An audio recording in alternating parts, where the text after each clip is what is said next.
Ewi, kembali lagi di channel yang sama, masih di kasur yang sama bersama saya, Tobi. Hari ini kita akan membahas film tentang seorang anak baik calon tentara yang dalam waktu 4 hari berubah jadi mesin pembantai paling brutal di sejarah SMA. Semuanya berawal dari satu klub sepak bola yang berakhir dengan 3 nyawa hilang, judulnya Gangster High 2006. So, tanpa berlama-lama lagi, siapkan mata, telinga, dan anu-anuan kalian semua. Seduh kopinya, gulung sarungnya, mari kita nonbar.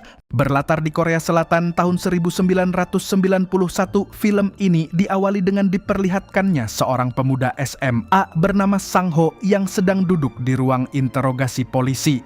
Pak polisi pun bertanya tentang nama organisasinya dan jawaban Sang Ho cukup bikin Pak polisi mengernyit, yaitu Tigers, sebuah klub sepak bola. 타이거요. 축구요. Tapi yang membuat ini terasa absurd adalah daftar korban yang dibacakan Pak polisi sangat panjang.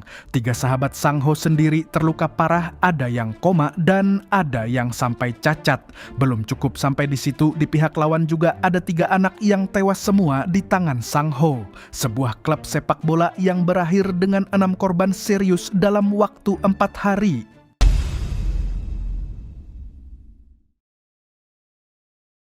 Empat hari sebelumnya, di hari pertama masuk SMA 2 Nganjuk, kepala sekolah memberikan pidato penyambutan. Inti pidatonya cukup ironis, yang lemah akan menggelandang sepanjang hidupnya, sedangkan yang kuat akan berdiri tegak. Semua tergantung gimana mereka menjalani 3 tahun ke depan. Yang lucunya, 3 tahun yang beliau maksudkan tidak akan pernah sampai untuk anak-anak yang berdiri paling depan.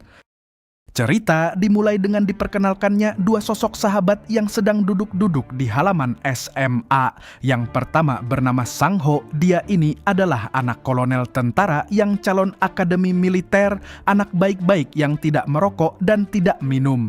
Sementara satunya bernama Chang Bai, sosok yang halus, sopan dan kalem. Tepat saat mereka sedang ngobrol santai, anak-anak SMA yang lain pun datang menghampiri mereka untuk mengajak ikut main bola di lapangan belakang sekolah.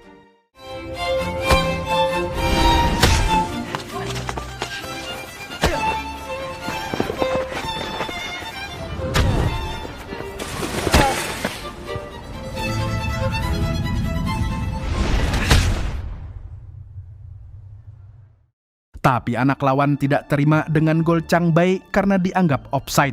Mereka pun adu mulut sampai baku hantam pecah di tengah lapangan. Saat itulah muncul seorang anak gede bernama Hong Gyu. Hong Gyu meminta Chang Bai minta maaf duluan, tapi Chang Bai menolak karena bukan dia yang mulai. Sang Ho yang melihat sahabatnya di pojokan langsung membela, sehingga Hong Gyu pun menantang Sang Ho duel 1 lawan 1 di aula sekolah.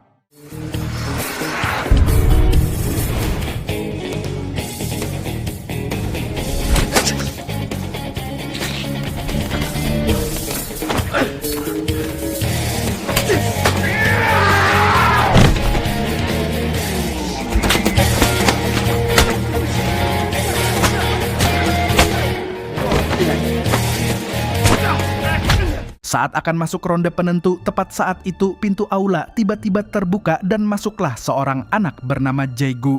Ternyata Hong Gyu adalah teman SMP-nya Jae-gu, sementara Jae-gu sendiri adalah sahabat dekat Sang Ho. Sahabat ketemu sahabat sehingga duel pun batal di tengah jalan. Malam harinya mereka semua makan bareng di restoran Royal House milik ibunya Jae-gu. Setelah ngobrol panjang, mereka mengetahui kalau Hong Gyu ini ternyata si yatim piatu yang biayain sekolahnya sendiri dengan kerja konstruksi sambil antar koran subuh. Anggota lainnya yang ikut nimbrung yaitu Kyung Chul, teman SD-nya Jae-gu. Karena merasa cocok semua, salah satu dari mereka pun melontarkan ide untuk bikin klub biar bisa nongkrong rutin. Setelah berdebat soal nama, disepakatilah nama klub mereka adalah Tigers dan Sang Ho terpilih jadi presidennya. 타이거 어때? 타이거 회장도 정하고 총무도 정하자. 상호가 해라. 아니 내가 왜? 건배 한번 하지?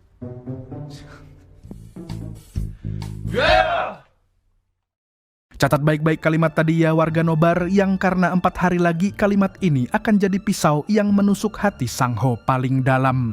Esok harinya di lapangan belakang sekolah, Hongyu yang lagi nongkrong tiba-tiba dipanggil sama senior bermuka preman. Senior itu memprovokasi Hongyu dengan alasan rambut yang aneh lalu memanggil teman-teman seniornya untuk mengeroyok. Sang-ho yang melihat sahabatnya dibully pun langsung menolongnya, sehingga senior bermuka preman itu pun mendapatkan satu pukulan telak yang langsung membuatnya tumbang.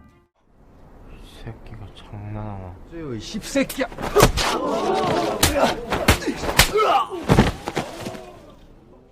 Mulai detik itu seluruh SMA 2 tahu kalau Tigers bukan klub bola biasa. Reputasi naik dalam semalam, lapangan jadi milik mereka dan semua murid lain mulai segan. Tapi reputasi di SMA itu kayak api di pom bensin, cepat menyebar dan mengundang masalah. Suatu malam di pinggir jalan, Jae-gu dipanggil seorang pria yang ternyata ketua geng dari sekolah seberang yang namanya TNT, namanya Jong-suk. Jong-suk pun memalak rokok dari Jae-gu dan karena Jae-gu lagi tidak punya, Jong-suk pun memaki dan menyebutnya sebagai pecundang. 그럼 돈으로 줘, 이 씹새끼야. 내가 돈이 어딨어. 뭘 봐, 이 씨발놈아.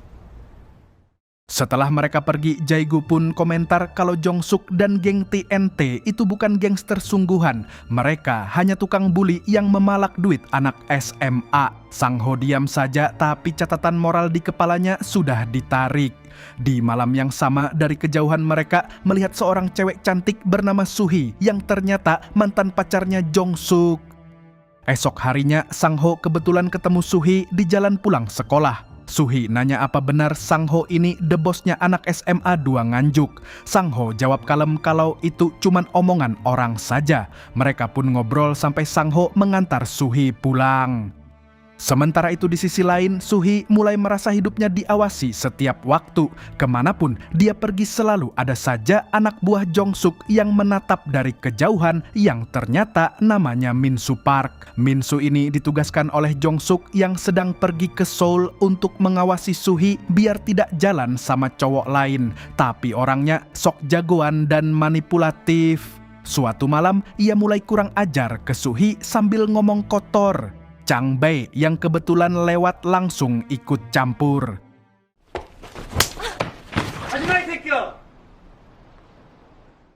Teman Suhi yang melihat itu pun langsung lari memanggil Tigers untuk membantu. Mereka pun datang dengan kompak dan brawl pertama Tigers melawan TNT Crew pun pecah.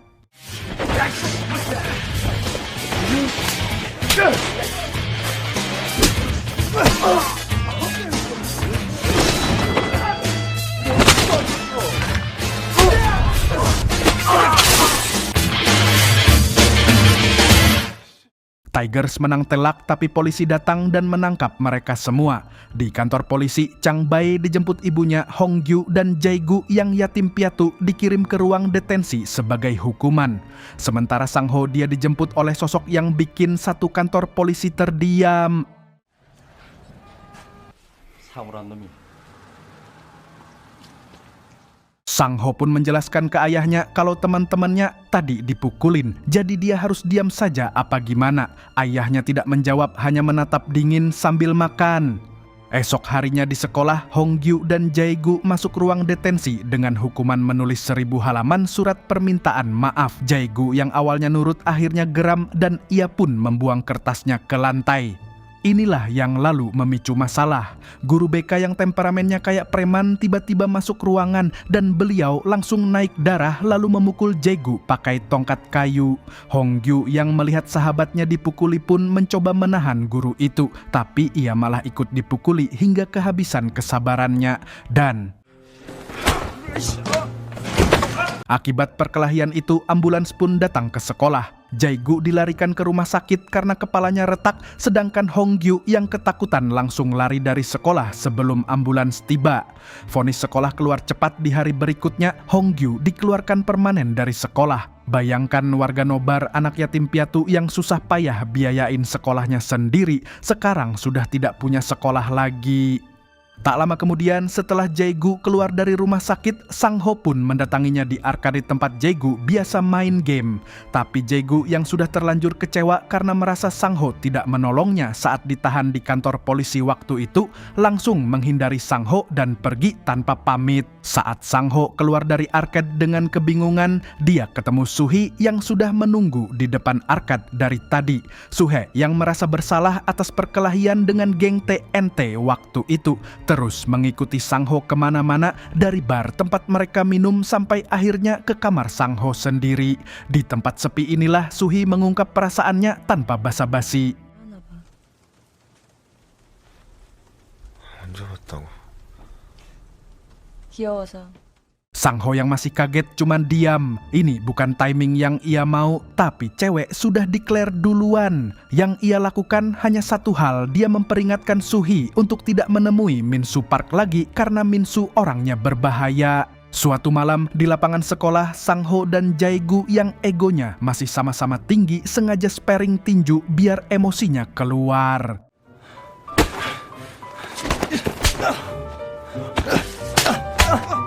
Setelah saling pukul bergantian sampai capek, mereka pun baikan dan kembali ngobrol seperti dulu. Sambil berbaring menatap langit, Sang-ho akhirnya buka mulut tentang sesuatu yang selama ini ia simpan. Dia cerita kalau dia sudah digebukin sejak umur 5 tahun sehingga badannya sudah keras karena terbiasa. Yang mukul siapa Sang-ho tidak sebut, tapi semua sudah mengerti, yaitu si Pak Kolonel itu sendiri.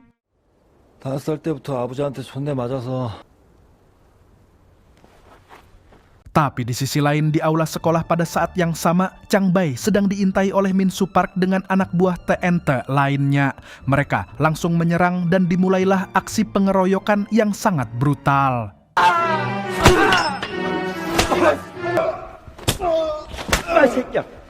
Niat mereka bukan berantem biasa, melainkan benar-benar menghancurkan. Salah satu dari mereka mengeluarkan besi, lalu menaikkan kaki Chang Bai ke atas dan... Keesokan harinya, Sang-ho ke rumah sakit menjenguk Chang Bai. Operasi sudah selesai, kakinya digips total. Chang Bai minta tolong satu hal, dia minta agar kejadian ini dirahasiakan dari ibunya. Lalu Chang Bai melanjutkan dengan satu kalimat yang menusuk. 뭐든 다 할 수 있을 것 같은데. Inilah ironi yang paling menyakitkan, Chang Bai sebenarnya masih bisa melakukan apapun kecuali satu hal yang justru jadi alasan klub mereka terbentuk, yaitu bermain sepak bola. Tigers yang lahir dari bola, kini malah anggotanya tak bisa main bola lagi. Beberapa hari kemudian, Jong Suk yang mulai gerah dengan reputasi Sang-ho di kotanya membawa anak buahnya keluar untuk mencari Sang-ho. Tapi di sebuah gang yang mereka temui malah Hong Gyu. Tanpa pikir panjang, Jong Suk dan anak buahnya langsung memprovokasi Hong Gyu.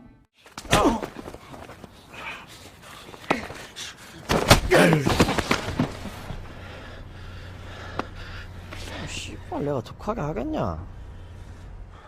Beberapa hari kemudian, Jong Suk mengancam Suhi secara langsung kalau Suhe tidak mau balikan jadi pacarnya lagi, Sang-ho yang akan diburu. Suhi yang sudah sayang sama Sang-ho pun terpaksa setuju demi melindungi Sang-ho. Tapi Sang-ho tidak tahu sama sekali soal pengorbanan ini. Beberapa hari kemudian lagi, saat Jae-gu lagi main game di arcade, salah satu anak buah Jong Suk pun datang nyari masalah sehingga Jae-gu yang sudah capek dengan konflik menantangnya duel 1 lawan 1 di gang luar.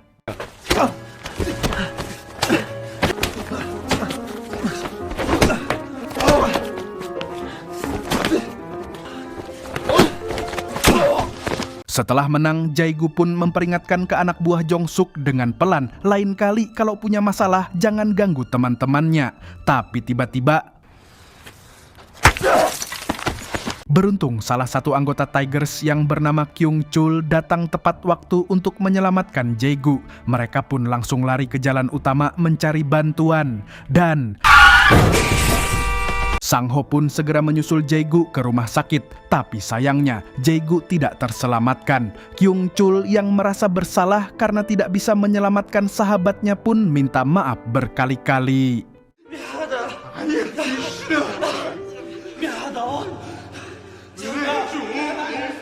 Pemakaman Jae-gu dilakukan sederhana, Tigers berdiri di belakang dengan tatapan kosong. 3 kehilangan dalam beberapa hari di mana Hong-gyu dikeluarkan dari sekolah, Chang Bae lumpuh, dan Jae-gu mati.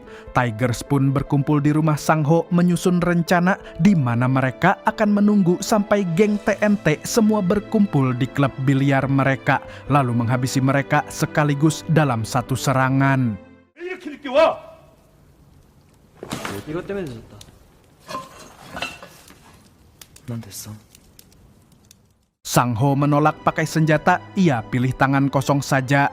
Anak baik-baik calon halodeck ini masih punya satu prinsip terakhir yang tidak mau dia langgar. Yang bikin terharu, Chang Bae yang kakinya masih digips juga ngotot ikut sebagai sopir. Sebelum berangkat, Sang-ho mampir ke wartel dan menelepon Suhi dengan satu pesan singkat untuk Suhi agar segera keluar dari klub biliar sekarang juga. Suhi paham dan ia keluar diam-diam. Sampai di klub biliar tengah malam, plang neon menyala terang. Tigers turun dari mobil dengan tangan kosong. Suhi yang melihat Sang-ho pun mencoba menahannya. Dia memohon dengan muka berurai air mata, jangan masuk, jangan jadi seperti orang gila di dalam. 정말 저 안에 있는 놈들이랑 똑같아지고 싶어? Sang-ho diam sebentar lalu menyuruh Suhe pulang saja. 3 anggota Tigers sudah masuk duluan ke dalam klub biliar. Geng TNT yang sedang santai pun meremehkan mereka karena cuma datang bertiga. Tapi tepat saat itu Sang-ho masuk lalu mengunci pintu dari dalam. Dan pertarungan pun dimulai.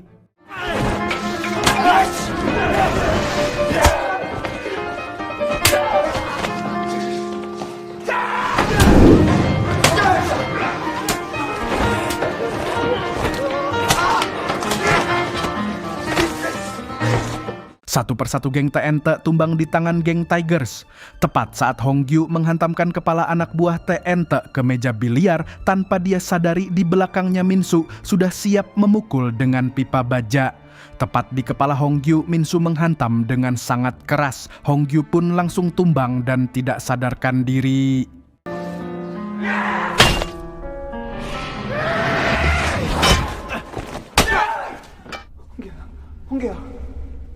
Sang-ho melihat semua sahabatnya tumbang dengan cara tidak adil. Sesuatu di dalam diri Sang-ho akhirnya hancur. Pipa baja yang tadi dia tolak, ia ambil dari lantai. Mulai detik itu, Sang-ho bukan lagi anak baik-baik calon halodeck, dia berubah jadi malaikat maut. Ia hajar sisa geng TNT satu persatu sehingga 3 nyawa hilang malam itu.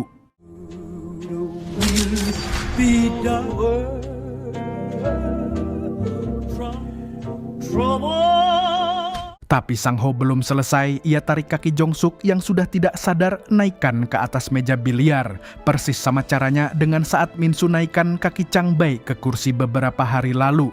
Lalu Sang-ho patahkan kaki Jong-suk dengan satu pukulan keras. Itu untuk Chang Bae. Tigers awalnya 6 orang, sekarang yang masih berdiri di klub itu cuma 1. Polisi pun datang tidak lama kemudian. Anggota Tigers yang masih hidup dilarikan ke rumah sakit, sedangkan Sang-ho yang relatif tidak luka jadi tertuduh utama atas pembunuhan 3 nyawa TNT. Vonis turun, Sang-ho dipenjara, kembali ke kursi interogasi yang kita lihat di pembukaan film. Suatu hari ibunya datang besuk membawa sebuah surat. Surat itu sampai ke rumah Sang-ho beberapa hari lalu dan ibunya merasa Jae-gu lah yang mengirimnya sebelum kematiannya. Sang-ho buka surat dengan tangan gemetar. Dalam suratnya, Jae-gu mengaku merasa aneh harus menulis surat untuk Sang-ho padahal mereka bertemu setiap hari di sekolah. Lalu Jae-gu menyampaikan permintaan utamanya, yaitu mereka tidak perlu lagi berurusan dengan Jong-suk karena tidak ada untungnya. Yang lebih dalam, Jae-gu juga meminta agar klub Tigers dibubarkan dengan alasan dia merasa selalu menyeret Sang-ho ke dalam masalah. Menurut Jae-gu, tidak ada klub bukan berarti persahabatan mereka selesai. 너한테 할 말이 있는데 직접 얘기하기 그래서 이렇게 그 새끼랑 붙어봤자 뭐하냐? 말이야, 타이거. 몰려다니면서 쓸데없는 쌈질만 하는 것 같아서 말이야. 애들한테 내색하지 마라. 쪽팔리니까. Sang-ho meremas surat itu. Jae-gu sebenarnya sudah ingin damai. Surat ini ditulis 4 hari sebelum semua ini terjadi. Andai surat ini sampai 4 hari lebih cepat, semuanya bisa berbeda. Selling each romance. When the end comes, I know there'll be another part it's playing. When youth will pass away, blue. 'Cause nobody cares for me, mama. Come and take a chance with me. Give it on the beat. On it. Tamat. Itulah Gangster High. Sang-ho akhirnya dapat balas dendamnya. 3 anggota TNT tumbang di klub biliar. Tapi yang ia kenang seumur hidup di penjara bukan kemenangan itu, melainkan 3 sahabatnya yang ikut hancur bersama, plus surat Jae-gu yang datang terlambat. Yang saya ingat dari film ini cuma satu peribahasa lama, yaitu menang jadi arang, kalah jadi abu. Tigers yang katanya friends for life, life-nya sudah selesai bahkan sebelum mereka tahu bagaimana caranya jadi dewasa. Saya Tobi mewakili jajaran warung kopi mengucapkan terima kasih. Sampai jumpa di video selanjutnya. Burung Kuntul pamit undur diri.